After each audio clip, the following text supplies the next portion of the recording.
The market doesn't matter. Is this going to be valuable to clients? Doesn't matter. It's really about, did you advance the existing knowledge in this field or not? My first hire in the US was our chief talent officer, because that was the person that was focused on working alongside me to really build a team. So it was not the chief commercial officer, it was not the chief marketing officer, it was the chief talent officer, because that was the piece that allowed me to really then hire all the team, and we really put a neck-on team together. Our bottleneck is not access to capital, it's access to talent. I could have 2x the money in my bank account, I wouldn't be able to grow twice faster. Excellent. Virgilio, it's good to see you. Excited to have you on this podcast. And I wanted to start this conversation about the prehistory. What have you been doing before Stuart Health, and how did you come up with the idea? So let's start with that.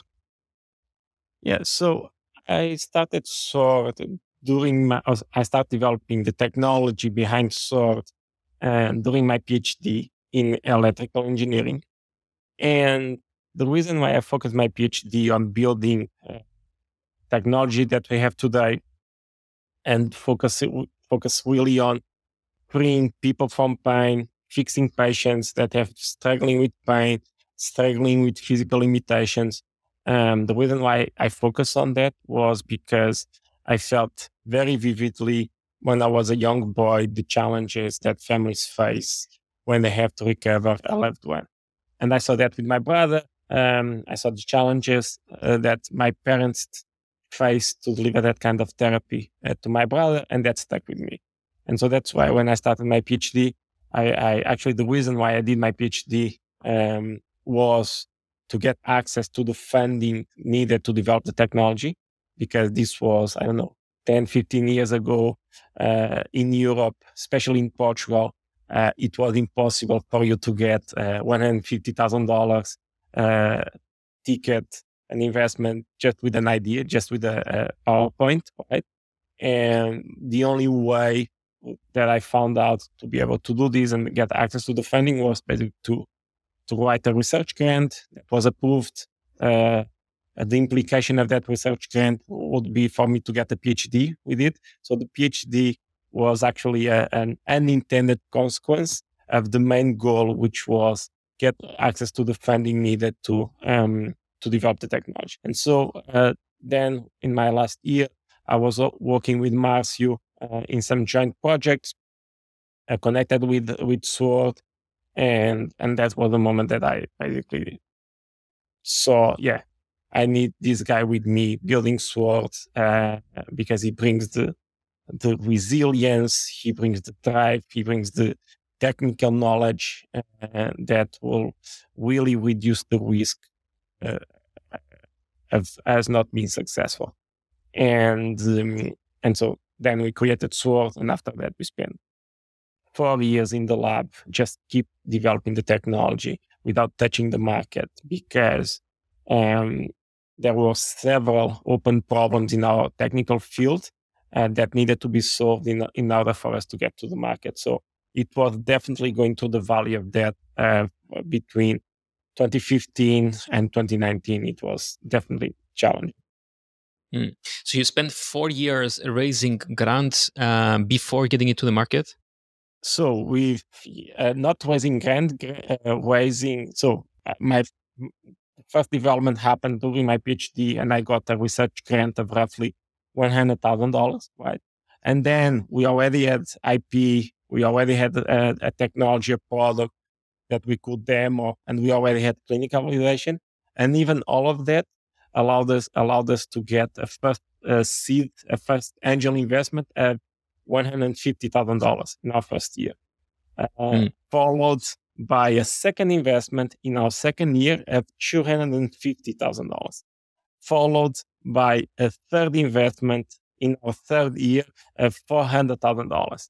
And on top of that, we were able to get a research grant, another research grant from the European Commission of $1 million. And that was the thing that really allowed us to accelerate. But we were really scrapping for any money that we could get access to, because again, it comes down to where we were born. But honestly, that served as well because now we are a much more stronger company with a much more stronger culture because of those initial years. What was maybe the product like? What was the initial goal of the product in getting in front of the customers at the beginning? And then how did your pitch change as a separate question between speaking about raising the grants and then going after the seed? How did your pitch change with that? Actually, it was a massive change, right? Because coming down to the difference between a research grant and raising a round is that completely two different worlds that value different things. A research grant, the focus is on increasing knowledge, right? Increasing the pool of knowledge, the existing pool of knowledge, right? So certainty, it's very important, right? The market doesn't matter. Is this going to be valuable to clients? Doesn't matter. It's really about, did you advance the existing knowledge in this field or not? Right. And then when you get to the startup world, no one really cares that you are able to size up the market to the second decimal point, right? And that was my mindset when I was in my PhD, was really about being very, very precise on all things. And I remember having a conversation with an investor where I was a little complaining that I was not able to exactly precise the size of our market, right? And that was bothering me, right? Because I knew that that was a problem from the world that I just came from. And he was like, well, what matters is for you to get the scale right. Is it 100 or is it 1,000? Is it 1,000 or is it 10,000? And that was really a moment of inflection in my mindset, which like, okay, it's a game of approximations and really is a game of de-risking your access to the market. And that was actually a journey that it took me a couple of years to get done. Especially more because in Europe by then, still to this day, you don't really have access to mentors that can really teach you and allow you to grow much faster. So basically, you are growing by yourself, which by definition is much more slowly. But yeah, it was really it was a challenging position for me. Mm-hmm. And then that first seed investor you mentioned, how did you meet them? I did a TEDx talk where I denoted why we built what we built, my personal motivations, and that was really the hook for him to come to me and then say, hey, I want to invest. And I was like completely ecstatic because it was the first time that someone came to me and said, I want to invest. And I was like, sure, I will give you 50% of the company for like $150,000 ticket, because I was like, Jesus, someone wants to invest. That's like completely, and that doesn't happen. And so, of course, our mindset there changed a lot in the following years. But yeah, that's how I met my first angel investor. And then once you raised that funding, what did you do? We hired a couple of folks. We doubled down on hiring more people to accelerate the development. And that was basically it, because we were clearly constrained in terms of access to limited access to capital led to a limited access to resources. And that was really what was constraining our ability to solve all of those problems, right? Which really require top technical talent and, of course, high intensity of those hours from those folks to be able to be successful. So yeah, it really accelerated our development, which was really slow. It took us 4 years to get to the market. First, because the technical challenges were really, really big, but also because it was not like we started with a team of 50 people tackling the problem as it happens today if you are a seed stage company, right? We started with a company with 4 folks, right? And then 6, and then 8. Right, and then another fundraising came. You are now 15, and that was it. Really, maximize, increase the number of human resources, technical talent to accelerate even further. Mm-hmm. And the first product that went to the market looked like what? And what was it doing? So the first solution that went to the market was basically the first solution that went to the market that we explored the market with was a solution that we did some pilots where we were deploying a technical solution for PT clinics to use these with their patients. Right? So you would go to a PT clinic and then you would use our digital therapists to keep recovering your patients at home, right? And we really then understood how challenging it is to change healthcare to providers, right? And that was a moment where we realized if we really want to have the impact that we expect to have in healthcare, we need to become the provider, right? We need to be able to do everything. And that was the inflection moment when we realized that was the inflection moment when we really defined what our solution would be. And then when we got to the market, there was a clear fit because we were thinking naively that our clients were providers, when in reality, the stakeholder that had the problem that we were solving was the payer, right? The one that pays for all of healthcare costs of their members, their employees. So there was a clear mismatch where we were selling to these guys, but these ones had the problems that we were solving. So then we shifted and then we target these. And in hindsight, I think the reason why we did that, the reason why we went to providers first, was because I think we were afraid of the complexity of becoming a provider in healthcare, right? I think in hindsight, that was the driver, right? Which is, again, it's much more straightforward when you just provide a technology to a provider and the provider uses the technology. But then what I've realized then, which is still pretty much true now, is that, yes, you can try to avoid complexity, but that doesn't going to make your life any easier, as we saw. And so might as well fight complexity. And because in the end, when you overcome that complexity, your life then will be much easier. But that sounds like a really big change in terms of the strategy of the company, whilst you had some folks in the company too. Like, did it take a lot of product change, product innovation? Did you shift things a lot based on that, or the changes were small? It was not a meaningful product and technology change because we were developing all the tools for an external clinical team to use. And basically the model replaced for, instead of having an external clinical team, you now have an internal clinical team to use those tools. So if anything, product development became easier because it's your team now using your solution, which makes the feedback and the improvement cycles much, much faster. So it was not a big product change because conceptually we were already developing the same solution. But now an internal team was using it, which just accelerated the optimization of product market fit. So would you say that that was the moment that you realized that you had product market fit? No, the moment I realized we had product market fit, it was when we launched in the market in January 2020. And we got the first client in May, which was a $1.5 million contracted ARR client.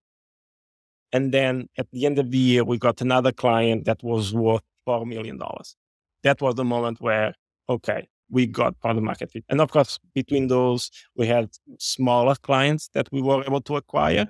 But those two moments, like after 4 years in the market, 4 months in the market, in May, we are able to close a client that is worth $1.5 million. And after 12 months in the market, you are able to close a client that has $4 million. That is worth $4 million per year. That was the moment where, okay, that's product market fit.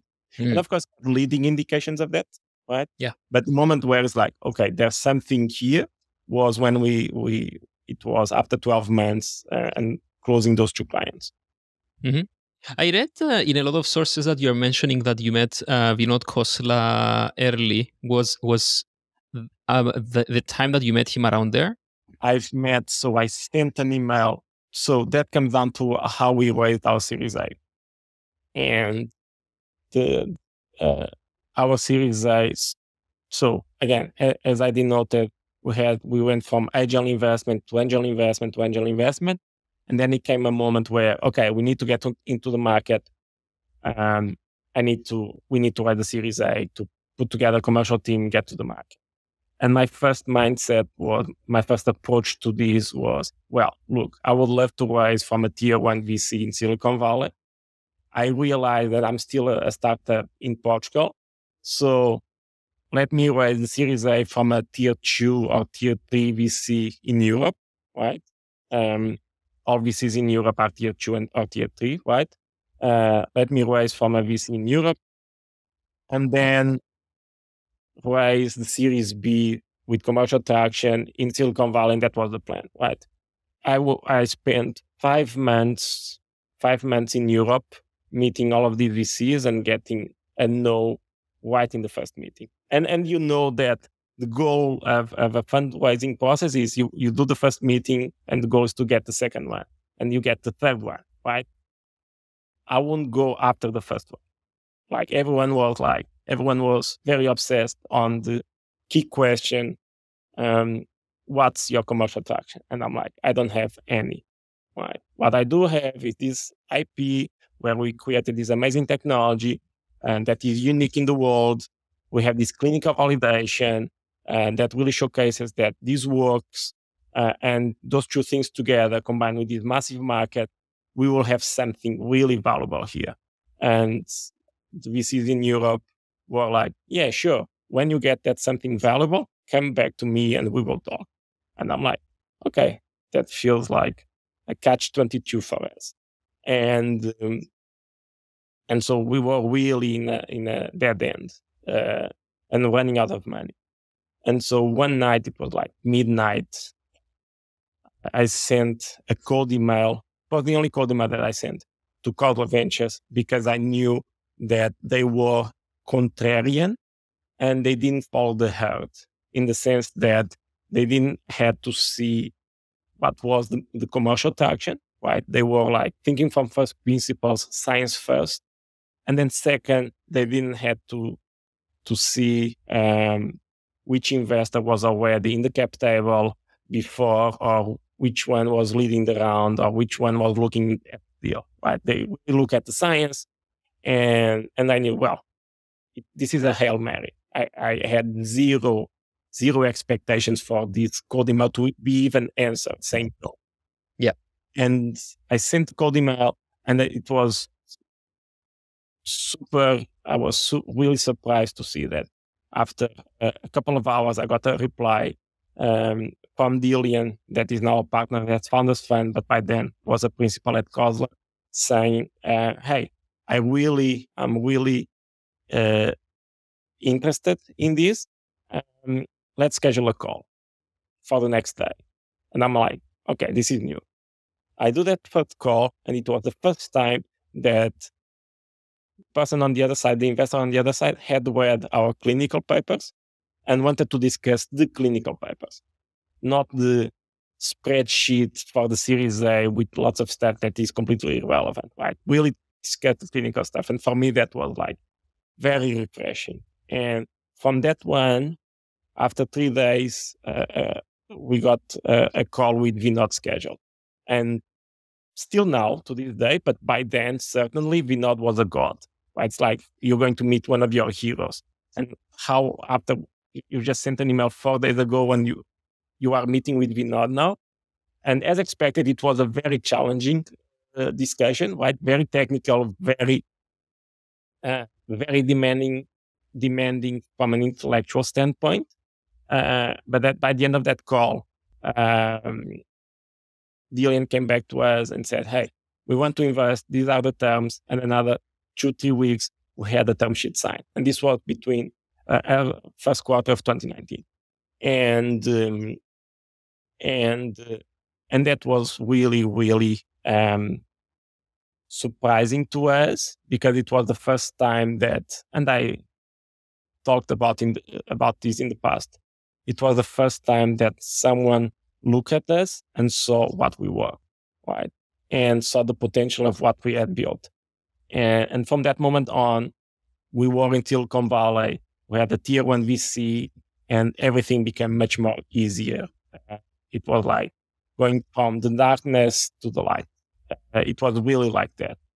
Media became easier, hiring became easier, access to follow-up funding became easier, everything became easier. And then we executed on it.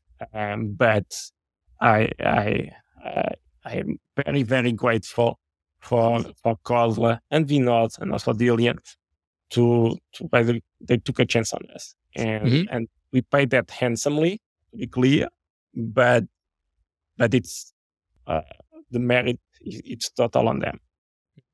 Can you recall what you wrote in this email? Was it a very scientific one, or was it a more of a personal one? How did you went about it? It was very scientific. I can send you the email. I think I put the email on the Twitter thread that I wrote. It was, this is what we've built, 4 bullet points, let's talk, right? Really down to, not without any fluffy stuff in there. It was like, this is what we built, 4 bullet points that showcase value. I've attached the clinical papers, let's talk. And it was as straight to the point as possible, because I don't want to have lots of words diluting the real value that we created. So it was really straight to the bullet points, which were like, this is what we've done. And it worked out okay. And it's now part of our story, of our history. Incredible. And then you raised the round from Vinod and Dilian, and then what do you do? What's the next steps? And then basically we set up the team in the US. My first hire, which I think was very strategic, my first hire in the US was our chief talent officer, because that was the person that was focused, on working alongside me to really build the team. So it was not a chief commercial officer, it was not a chief marketing officer, it was the chief talent officer, because that was the piece that allowed me to really then hire all the team, and we really put a Necton team together in when we created the company in the US, and that was the first strategic hire. And then it's really like preparing going to the market, so that we launched, so that we were really able to kill it when we were going to go live. And that happened in January 2020, which was actually it was, in a sense, COVID was an interesting moment to us, in the sense that moment where the market stopped allowed us to really catch up in terms of being ready. Because when we launched in January 2020, we were still not ready. Right? We had clients asking for marketing materials, and we didn't have those marketing materials. Right? So when COVID happened, we really saw that as an opportunity, as a crisis that shouldn't be wasted. And we really focus on making sure that we were really, really ready, because we thought we were ready when we launched in the market in January 2020, but we were ready in March 2020. And so that was an interesting moment to us. That chief talent officer you mentioned, how did you meet with them? That's the thing about VCs, right? Really good VCs feed you talent. And I meet him through Khosla Ventures. And that still happens today, where we get access to the best talent through our investors. And the other day, a couple of months ago, I was actually talking to an investor that asked quite a 2021 question, which was, we were discussing fundraising, and he told me, what about if instead raising X, if you raise 2X, can you go twice faster? And I'm like, well, this is 2023, so this is a funny question for 2023. But I told him, and I deeply believe in this, that our bottleneck is not access to capital, it's access to talent. I could have 2x the money in my bank account, I wouldn't be able to grow twice faster. It really comes down to being able to access talent, because we have many, many projects that we would love to kickstart, but we don't, because we still don't have the talent we need to properly lead those processes. Mhm. And so a great part of the talent that we hired today, but in 2020 was the same thing, 2019 was the same thing, came to our investors. And if you ask me, there are many things that a VC and an investor can do for you in terms of accelerating your growth. I believe that access to talent is the number one thing. And I believe I heard a few times your philosophy when it comes to talent, but you mentioned earlier about hiring early stage folks and then letting them grow into positions, whereas the general consensus I hear around, aside of Vinod maybe and Khosla and the Founders Fund, the general consensus is go and hire high VP level positions and so on. What's your take on it? I think so. I tried both, right?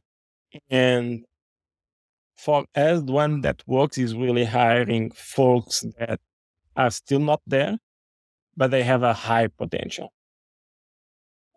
Actually, I announced today to the leadership team a new hire, that someone that is going to join the leadership team. We followed exactly the same logic.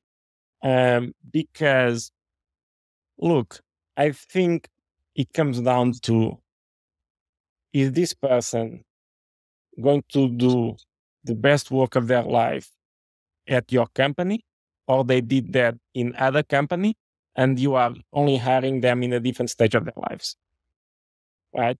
Because if I look at some profiles that we have now, I definitely know that if someone hire them right now from us, they will not be working with the same level of energy, with the same level of drive, because they already made it. And that's the difference in mindset, is I still need to prove myself, right? I still need to make it. So I'm really, really doing my best, and having a crazy drive to get to the results. And of course, it's much more safe. And that's why I think leaders hire established profiles, because it's much more safe, even for you to explain to your board, oh, I'm hiring this SVP in this company that did this amazing thing. And no one will say, oh, you're crazy. The other way, but if you hire a more junior folk to lead your commercial team, everyone will say, well, I don't think that person is ready. Sure. But if you get it right, then you will have a killer profile that is going to go with you and be fully driven to be successful. Where if you hire an SVP, first, they will come shaped from a different culture standpoint, right? Not your culture, a different culture. And then, of course, the drive will not be the same, right? Because I already made it, right? So it's I'm going to work and it's going to be cool, but I'm not going to do the stuff that I did 5 years ago where I was still proving myself. And that's why we always optimize towards more unproven folks, at least for that position. This being said, sometimes it doesn't work out. There's implied risk there, and that's okay. It's part of the process. But when it works out, it really works out. I can give you 2 examples. Kyle, our commercial leader, started as head of employer sales, went from head of employer sales to VP of commercial to SVP of commercial, and now is our chief commercial officer. George, our CTO, started as a VP of engineering, grew to SVP of engineering, and is now our CTO.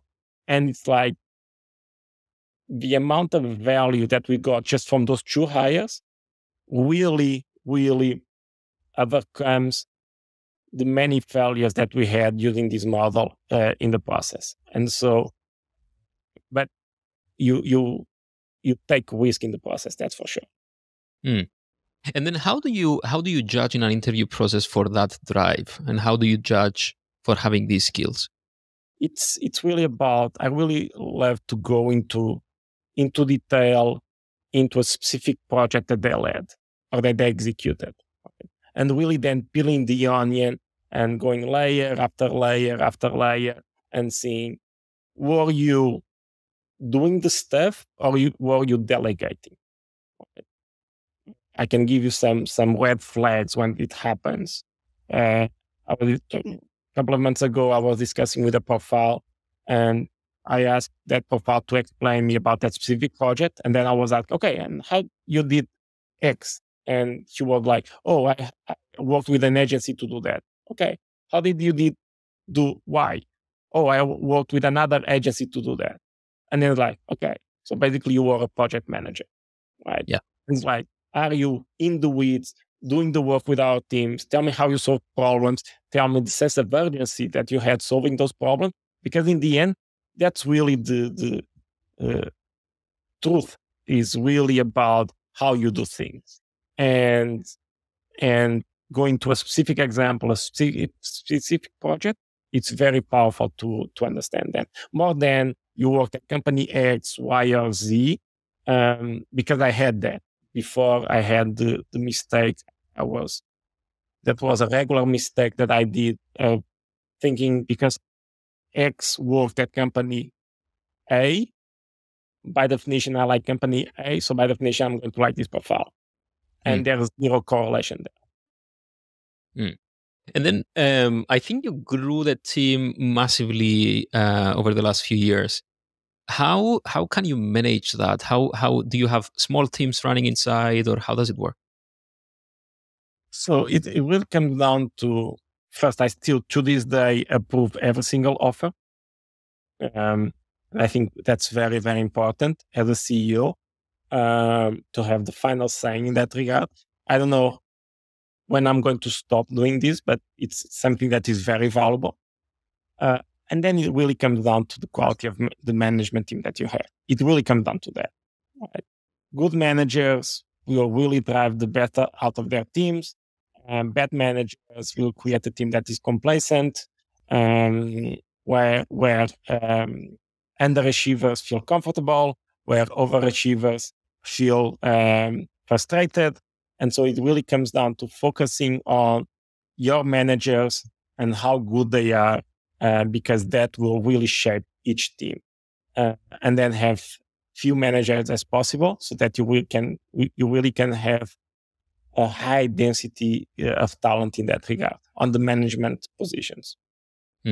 But how do you train folks to become managers? I think they train themselves, in the sense that, look, I believe I'm a decent CEO. No one trained me to be a CEO. I think that's something that you are born with, and you learn to become a good manager. And it's not, and of course you're going to fail a lot through that process, and that's okay, right? You need to have a culture that allows for that to happen, in a non-judgmental way. But I think you learn how to become a good manager by yourself. I don't think you can really go and pick an individual contributor and say, now I'm going to teach you how to be a manager, and that person is going to be a good manager. I think is the way you are also a good athlete, right? You cannot be a random person in the street and say, you're going to be an amazing basketball player, right? Even if I have the best coach teaching you to be a basketball player or how to play basketball, that doesn't work that way. I think you are born with it, and you have a drive to be a good manager, and you know how to get there. And when if we go back a bit into the business, how did you go from I believe in another podcast, I heard that you went from 2 million to 100 million. But what did you change there? Did you change the product in any way? Did you change your approach of getting into market? What happened? So we expect to close the year. We are cautiously optimistic to close the year at $200 million contracted ARR, right? We surpassed $100 million for the first time in February. We are on track to do $200 million of contracted ARR by the end of the year. We are always optimizing our solutions, right? In terms of getting feedback to clients, getting feedback to members, getting feedback from our team, and always optimizing our solutions to really increase the win rate, right? Really remove all the no's, right? Okay, we got a no from this deal. Why? Because of X. Okay, let's solve for X using technology, using our product to solve for X. That's one thing that I think we did quite well. Actually, our commercial team, one thing that really highlights the difference about SWORD against other places that they've worked with is the ability that we go from, okay, we have a problem to a solution is now live, right? That happens very, very quickly.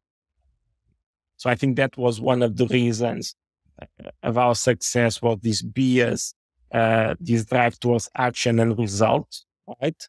And then at the same time, we launched our existing solution in January 2020 that we launched in the market, still growing massively fast. But then at the same time, we started launching new solutions, right? That really another S-growth curve and another S-growth curve that keep compounding our main growth and allows us to accelerate even further. Even if the main business line, it's still growing exponential, right? But that allows us to compound our growth, because the way it happens usually is when your main business line in other companies start saturating the growth, that's when you start thinking about new things, right? But then you have a mismatch in terms of timelines.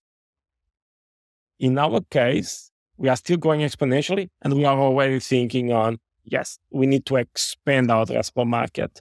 And I think we did that well. And I think that's one of the reasons why we are going so fast. It's not just because of the clear product market fit that we have, the clear product market fit in such a big market, which is the physical pain space, which is the biggest problem in healthcare. But at the same time, we are really extending the total addressable market with new solutions and really solving the complete surface of the problem. And I think we did those three. Yeah. What's the thinking process behind these new product solutions? How do you come about the new product solutions that you bring out? So it's about two things. Listening to our members. An example, Bloom, our women's physical health solution that focus on physical pain and physical pelvic pain and pelvic health issues like urinary incontinence. Right? Listening to our members, where we were very successful treating the low back pain or the shoulder pain problem of that member. And that member, because of the trusted relationship that she built with us, she came back to us and said, look, I don't feel comfortable talking about this to anyone else. But since I really love what you did and how you solved my shoulder pain problem, I wanted to tell that I have urinary incontinence, and I wanted to ask you if you have a solution to that problem. And then you connect, and you don't act on a single data point, but you start connecting data points, and you're like, okay, there's something here.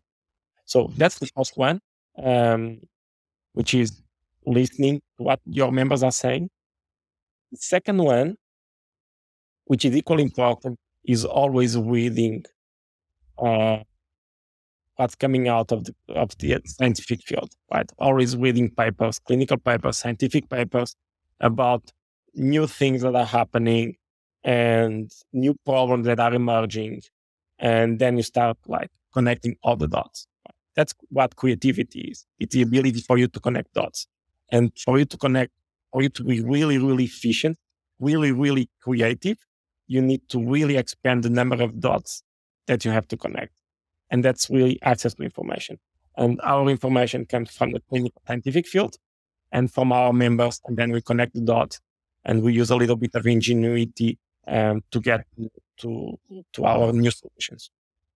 In having so many folks in the team today, how do you enable everyone to do that? Is it that you go and you speak to customers yourself every day, or did you build the team in a way that they should always listen to the users? And then what is that way? Yeah, so everyone has access, everyone at the company has access to feedback from the members, right? Of course, anonymized and of course, scrapped of any kind of personal information, because what we want to use really the feedbacks. So everyone at the company has access to feedback, access to that information. And then we have a culture of experimentation, a culture of innovation. So everyone should come up with new ideas, new solutions, and should seek that knowledge that allows them to do that. As an example, I talk every single week with members, right? And I do that because it allows me to really understand what we are doing well, what we should be doing better, which problems we should be solving that we are not. And sometimes in one of those calls, there's a light bulb moment, which like, actually, this is instinct, right? And so it's really being very obsessed in terms of which problems you should be solving, which problems you are really ready to solve given your approach to the problem in terms of how you understand technology, how you understand AI, and that you are not solving. And so it's really exposing yourself to the world in the sense that let me get access to as much information as possible. When it comes to investors, knowing that when you raise a round, you're going to have someone on your board, how do you judge them? That's a good question. I think true, and honestly, I think the analogy is the same thing with when you are talking with a candidate, right? The way that first phase of the process, which is what's the cadence of the conversations, right? What's the ethos of the conversations? What are the questions asked? Right? Are the questions really about the product? Are they really focused on our members? Are they really focused on the value? Or are they really focused on really going to a spreadsheet? Right? How smart are the questions that they ask? And from that, you really get a really good gut check in terms of saying, yeah, this will be someone that I would love to be discussing stuff with, or like, yeah, I really can't stand this guy. And honestly, that's like the most important litmus test to understand, yeah, I want to raise a round from you because through this process, I already learned some stuff from you and your questions, right? And I think we're going to really work well together because I don't see the board as this layer of it there to give you a grade of how well you are doing. I see the board as colleagues that allow you to think better, to their experience, and allows us to accelerate towards something much better in a collaborative way, not in this one-directional way where, yeah, you did that well, you did that well, that was poorly done, that doesn't work. And of course, to do that, we really are completely open and transparent to our board. So they have access to the same level of information as every single member of my leadership team.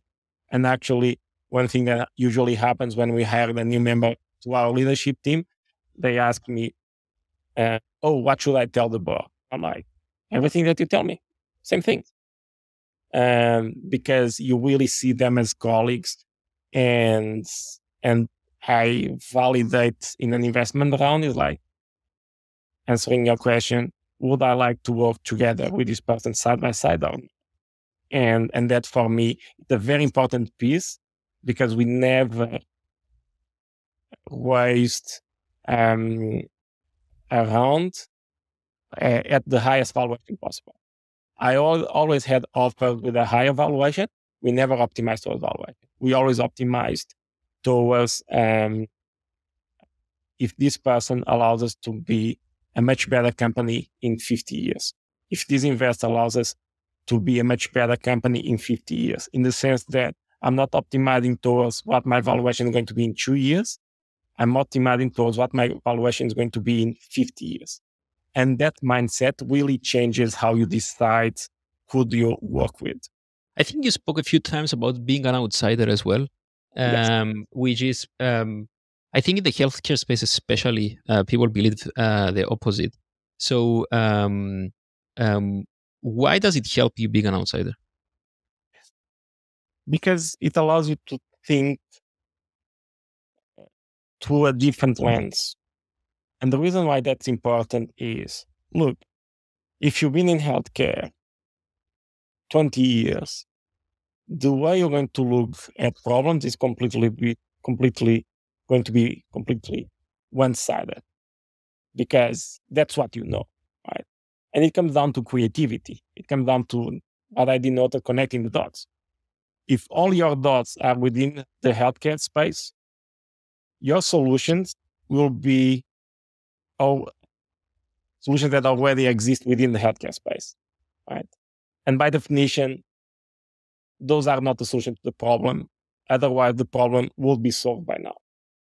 So what you need is to expand your knowledge from other areas so that you can really connect dots between what you are seeing in healthcare to what you saw in other areas, and really then come up with really original new ideas. And that's why I think it's so important, because, look, I come from the engineering field.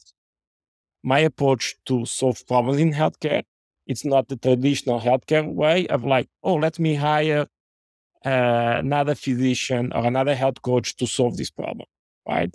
My approach to solve a problem is, look, I've just read a paper about large language models and generative AI, and I saw this use case, and actually I think that use case in a completely different area could be applicable here quite well, right? And that's what original thinking is. And if you come from the healthcare world, your ideas will be the same ideas that's been tested and implemented and proven unsuccessful in the last 10 years. So that's why you need other things, other data points from other areas. Speaking about great investors earlier, can you recall things that you learned maybe from Dilian, things that you learned from Vinod, and some other folks that you have in mind? Yeah, so actually one of the most important insights that I've learned, that by then that I thought was quite obvious when I've learned it, was in my first meeting, during my first meeting with Vinod, when I asked him what should be my priority, right?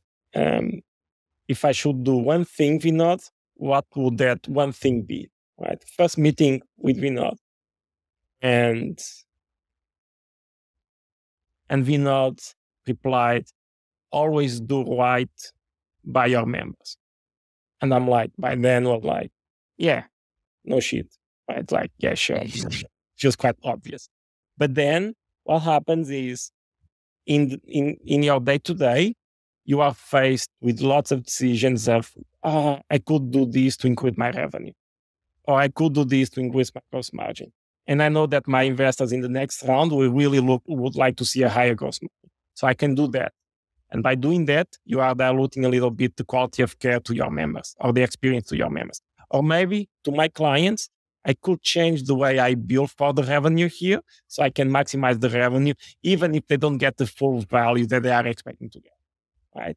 And you are a founder, you are a CEO, you know that those decisions happen on a daily basis. So you really have, every single day to this day, I still remember vividly that quote every single week when we make a major decision. It's like, are we doing right by our members or not? Are we doing right by our clients or not?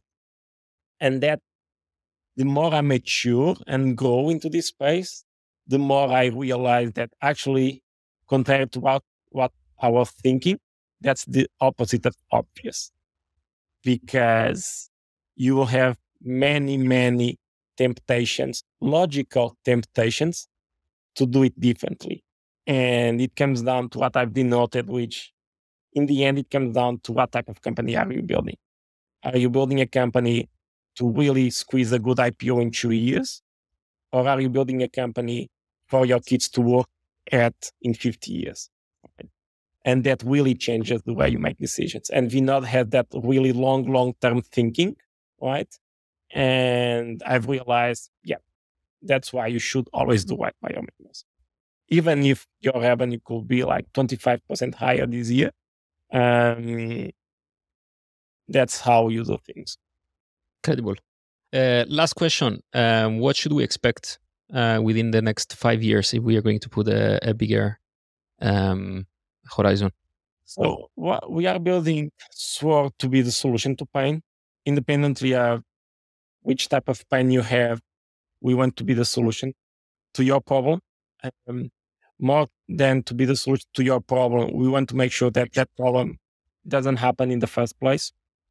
And we are going to work in the next 5, 10, 20 years to be the first go-to solution if you have pain. You are not going after surgeries. You are not going after painkillers and opioids and injections and all of that wasteful stuff. You know that if you have pain, independently of your pain, you're going to go to Sword and we're going to solve your problem very, very efficiently. And of course, for us to really be the mainstream gold standard of care in terms of how we solve pain in the world, it's going to take more than 5 years. But yeah, in the next 5 years and in the next 10 years, that's the goal, to work towards that. Incredible. Virgilio, thanks so much. Oh, thank you. It was super cool. Thanks. Super cool.